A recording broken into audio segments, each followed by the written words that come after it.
থাকবেন। একদিন গোপাল বাড়ি ফিরে গিন্নিকে বলল, তাড়াতাড়ি আমায় খাবার দাও, আমার ভীষণ খিদে পেয়েছে। তার গিন্নি গুছিয়ে সমস্ত খাবার দিল। খাবার খেতে খেতে সে বলল, এটা কি মুড়ি ঘন্ট রান্না হয়েছে? খেয়ে তো মনে হচ্ছে গোবর। গোপালের স্ত্রী তখন বলল, হায় ভগবান, তুমি তো দেখছি দুনিয়ার সব খাবারই চেখে দেখেছো। তখন গোপাল বলল, কি বলছি আর তার কি জবাব দিচ্ছ? গোপালের স্ত্রী বলল, তুমি কি কোনোদিন গোবর খেয়ে দেখেছো?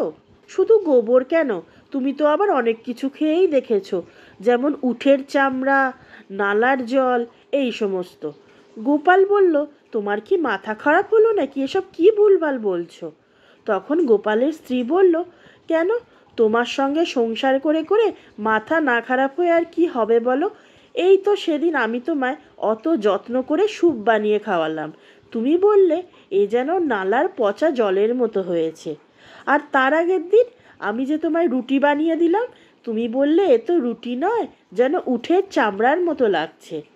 তাই জন্যেই আমি তোমায় বললাম যে তুমি নিশ্চয়ই এগুলো আগে খেয়ে দেখেছো, নইলে তুমি এগুলোর স্বাদ কিভাবে জানলে?